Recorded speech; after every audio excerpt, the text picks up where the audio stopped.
In this video tutorial, we're going to discuss about Parkinson's disease. Parkinson's disease क्या होती है? Parkinson's disease एक neuro degenerative disease है। Neuro degenerative मतलब इसमें न्यूरॉन्स जो हैं वो डिजेनरेट होना शुरू हो जाते हैं, डिस्ट्रॉय होना शुरू हो जाते हैं। अब पार्किंसंस डिजीज़ में कौन से न्यूरॉन्स डिजेनरेट होते हैं? पार्किंसंस डिजीज़ में वो वाले न्यूरॉन्स डिजेनरेट होना शुरू हो जाते हैं जो कि डोपामीन प्रोड्यूस कर रहे होते हैं।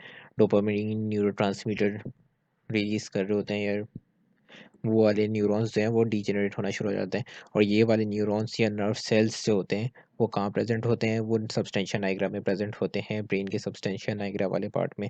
और सब्सटेंशिया नाइग्रा कहाँ होता है? सब्सटेंशिया नाइग्रा बेसल गैंग्लिया में होता है। ब्रेन में बेसल गैंग्लिया एक एरिया है, एक बेसल गैंग्लिया एक स्ट्रक्चर है, वहाँ का एक पार्ट होता है सब्सटेंशिया नाइग्रा, जहाँ पे ये नर्व सेल्स या ये न्यूरॉन्स प्रेजेंट होते हैं जो कि डोपामीन प्रोड्यूस कर रहे होते हैं।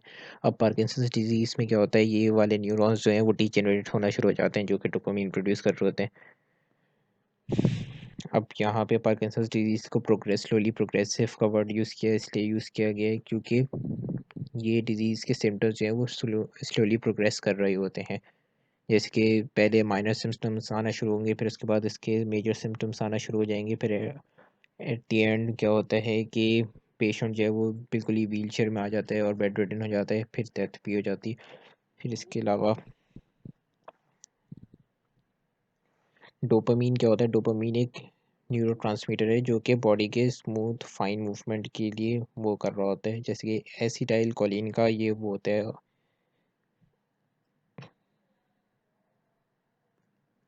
ये एसिटाइल कोलिन का ऑपोजिट काम कर रहा होता है। जैसे कि एसिटाइल कोलिन बॉडी के मूवमेंट को एक्टिवेट कर रहा होता है, स्टिमुलेट कर रहा होता है, ये इनहिबिट कर रहा होता है डोपामीन।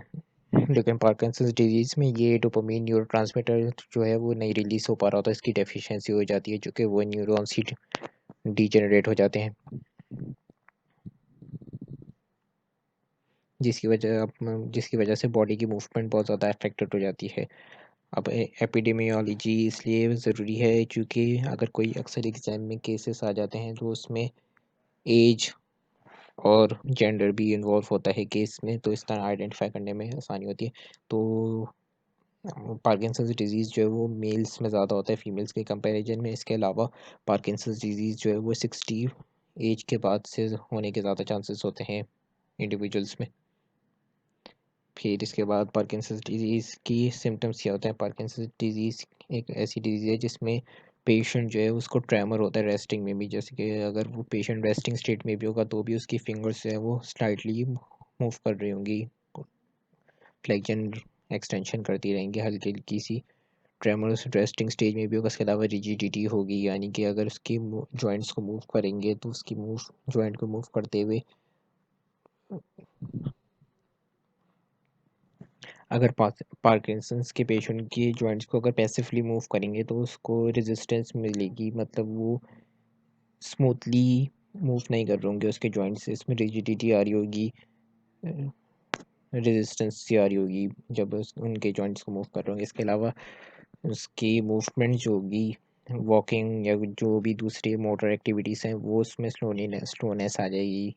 एक काइनेसिया या तो मूवमेंट ही बिल्कुल नहीं होगी, या तो मूवमेंट होगी भी तो बहुत ज़्यादा स्लो होगी, ब्रेडिकाइनेसिस। और इन सिम्टम्स को कलेक्टिवली कहा जाता है पार्किंसंस। अब ये इसकी एक एनाटमी है। अगर ब्रेन का क्रॉस सेक्शन लिया जाए, इसमें देखा जाए तो ये एक पार्ट, ये बेसल गैंग्लिया है, ये ब्रेन का बेसल गैंग्लिया पार्ट है। इसमें एक स्ट्रक्चर होता है जिसे कहते हैं सब्सटेंशिया नाइग्रा। सब्सटेंशिया नाइग्रा में ये न्यूरॉन्स यानी ये ब्रेन का एक पार्ट होता है जिसे बेसल गैंग्लिया कहते हैं। बेसल गैंग्लिया में एक स्ट्रक्चर है जो सब्सटेंशिया नाइग्रा है। ये ब्लू कलर का जो है ये सब्सटेंशिया नाइग्रा है। यहाँ पे न्यूरॉन्स 4 न्यूरॉन्स प्रेजेंट होते हैं जो कि डोपामीन प्रोड्यूस कर रहे होते हैं। और पार्किंसंस डिजीज़ में ये यहाँ के न्यूरॉन्स ही डीजेनरेट होना शुरू हो जाते हैं, डिस्ट्रॉय होना शुरू हो जाते हैं, जिसकी वजह से बॉडी की जो फंक्शंस हैं जो कि सब्सटेंशिया नाइग्रा के न्यूरॉन्स वो कर रहे थे, डोपामीन रिलीज़ करके फंक्शंस कर रहे थे, वो कौन कौन से होते हैं? रिवॉर्ड, मोटिवेशन जैसे सेंसेशन, प्लेजर सेंसेशन। इसके अलावा मोटर फंक्शन जैसे कि फाइन ट्यूनिंग, जो कि फिंगर्स की फाइन ट्यूनिंग मूवमेंट्स होती हैं, वो डोपामीन की वजह से और सब्सटेंशिया नाइग्रा के न्यूरॉन्स की वजह से वो ये फंक्शंस कंट्रोल हो रहे होते हैं। इसके अलावा कंपल्जन और प्रिजर्वेशन, फिर सब्सटेंशियल नाइग्रा के भी और अगर डीप बात की जाए तो सब्सटेंशियल नाइग्रा में भी दो पार्ट होते हैं, पार्स कम्पैक्टा और पार्स रेडिकुलेटा। इसमें जो पार्स कम्पैक्टा वाला रीजन होता है सब्सटेंशियल नाइग्रा का, वो डार्क कलर का होता है और ये जो सब्सटेंशियल नाइग्रा का पार्स रेटिकुलेटा पार्ट होता है वो लेस डार्कन होता है एज कम्पेयर टू पार्स कम्पैक्टा। तो सब्सटेंशियल नाइग्रा का जो पार्स कम्पैक्टा वाला रीजन है, यहाँ पर डोपामीन के न्यूरॉन्स प्रेजेंट होते हैं, और जो पार्स रेटिकुलेटा वाला एरिया होता है वहाँ पे जी गाबा न्यूरॉन्स, गाबा न्यूरोट्रांसमीटर जो है वो और होते हैं, प्रोड्यूस हो रहे होते हैं। और पार्किंसंस डिजीज में जो पार्ट एंड सब्सटेंशियल नाइग्रा का वो हो रहा होता है, अफेक्ट हो रहा होता है, वो होता है पार्स कम्पैक्टा, जो डार्कर रीजन होता है।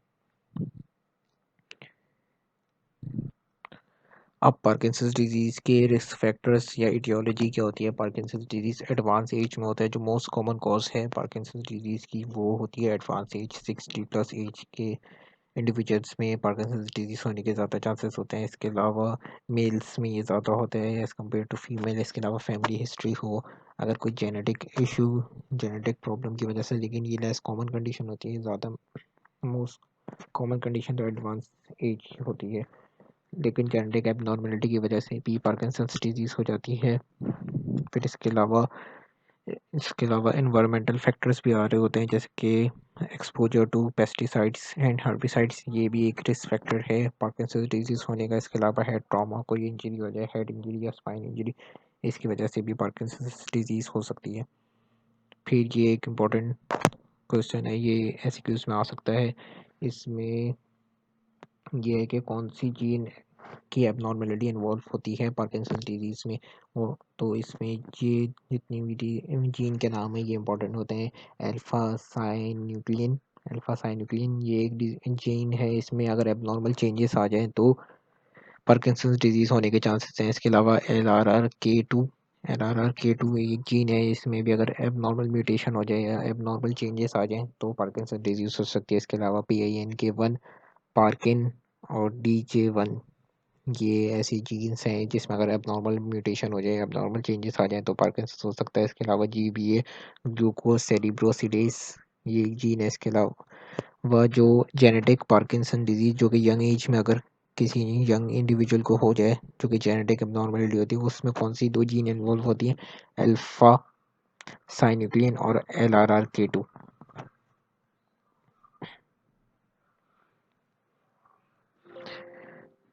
अब पार्किंसंस की पैथोफिजियोलॉजी की बात की जाए तो कोई भी एटियोलॉजिकल फैक्टर्स जैसे कि एनवायरमेंटल फैक्टर्स हो गया, या एडवांस एज हो गई, या मेल जेंडर, इसके अलावा जीन में अगर कोई म्यूटेशन हो गई, एबनॉर्मल चेंजेस आ गई, जिसकी वजह से क्या होता है, डोपामिनर्जिक न्यूरॉन्स जो होते हैं सब्सटेंशियल नाइग्रा के, वो डीजेनरेट हो जाते हैं, डिस्ट्रॉय हो जाते हैं, जिसकी वजह से क्या होता है, जिसकी वजह से चूँकि ये जो न्यूरॉन्स होते हैं ये डार्क कलर के होते हैं, ब्लैक कलर के, ये जब डिस्ट्रॉय होना शुरू हो जाते हैं, न्यूरोनल सेल्स की लॉस होता है, तो डीप पिगमेंटेशन हो जाती है, वो डार्क एरिया जो है वो लाइट होना शुरू हो जाता है।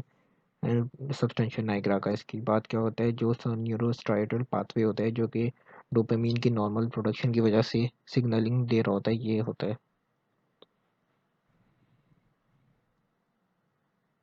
ये वाला पाथवे जो है, ये वाला पाथवे जो है, ये नाइग्रोस्ट्राइडल पाथवे, ये वो होना शुरू हो जाता है। नाइग्रोस्ट्राइडल पाथवे जो है वो डिस्टर्ब हो जाता है प्रोटीन डोपामीन न्यूरोट्रांसमीटर की डिप्लीशन की वजह से। फिर उसके बाद क्या होता है, एसिटाइल कोलिन जो है वो तो नॉर्मल अमाउंट में वो हो रहा होता है, सीक्रेट हो रहा होता है, जिसकी वजह से इम्बैलेंस हो जाता है एक्साइटरी न्यूरोट्रांसमीटर और इनहिबिटिंग न्यूरोट्रांसमीटर के दरमियान। एक्साइटरी जो कि मूवमेंट को इनिशिएट करवा रहा होता है, एसिटाइल कोलिन वो तो अब नॉर्मली फंक्शन कर रहा होता है नॉर्मली, लेकिन जो डोपामीन है जो कि इनहिबिट करा रहा होता है मूवमेंट को, वो फंक्शन नहीं कर पा रहा होता, क्योंकि वो होते ही नहीं है, वो उनको जो प्रोड्यूस कर रहे होते हैं न्यूरॉन्स वही डिस्ट्रॉय हो चुके होते हैं, जब भी मूवमेंट में जो है ट्रेमर्स आ रहे होते हैं कि इनवॉलेंट्री मूवमेंट्स भी हो रही होती हैं पार्किंसंस के पेशेंट को, जिसकी वजह से वही बात आ गई कि इम्पेयरमेंट हो जाती है एक्स्ट्रा पैरामिडल ट्रैक में, जो वो कंट्रोल ही नहीं कर पा रहे थे मूवमेंट्स को, जिसकी वजह से ट्रेमर्स, रिजिडिटी और एकानेसिस और पोस्टरल इंस्टेबिलिटी पेशेंट्स में आना शुरू हो जाती है पार्किंसंस के। ये सिम्टम्स हैं। ये आगे science and symptoms. Parkinson's disease के साइंस क्या होते हैं? 4 जो मेजर साइंस और सिम्टम्स होते हैं पार्किंसंस डिजीज़ के, वही होते हैं रेस्टिंग ट्रेमर्स के। वो रेस्टिंग स्टेट में भी उनकी मूवमेंट इस तरह से हो रही होती है, उसकी फिंगर्स जो हैं वो मूव कर रहे होते हैं रेस्टिंग स्टेट में भी पार्किंसंस डिजीज़ के पेशेंट में। इसके अलावा रिजिडिटी होती है। रिजिडिटी क्या होती है? कॉग व्हीलिंग होती है। कॉग व्हीलिंग मतलब उनके पैसिवली अगर उनके जॉइंट्स को मूव किया जाए तो हमें स्पास्टिसिटी मिलेगी, रेजिस्टेंस नहीं मिलेगी, मूवमेंट नहीं हो पा रही होगी। फिर इसके अलावा एकाइनेसिया, उनकी मूवमेंट जो है वो एकाइनेसिया होगी, जिसमें ब्रेडिकाइनेसिया यानी कि बहुत ही स्लो वर्क करेंगे और बहुत ही कम वर्क करेंगे। जैसे कि अगर वो वॉकिंग कर रहे हैं तो बहुत ही छोटे छोटे स्टेप्स लेंगे और बहुत ही स्लो मूवमेंट करेंगे। इसके अलावा पोस्चरल इंस्टेबिलिटी, वो पेशेंट जो होते हैं पार्किंसंस डिजीज़ का, उसकी पोस्चर भी नॉर्मल मेंटेन नहीं होता, वो आगे की तरफ झुका हुआ होता है पार्किंसन डिजीज़ के पेशेंट। इसके अलावा ये रेड बॉक्स ऑरेंज बॉक्सेस में जो है ये इसके माइनर सिम्टम्स हैं पार्किंसन डिजीज़ के, जैसे कि स्लीप डिस्टर्बेंस। इसके अलावा फ्रीक्वेंटली अवेकनिंग। इसके अलावा क्या होता है? साइकेट्रिक डिस्टर्बेंस भी होते हैं, कॉग्निटिव डिस्टर्बेंस।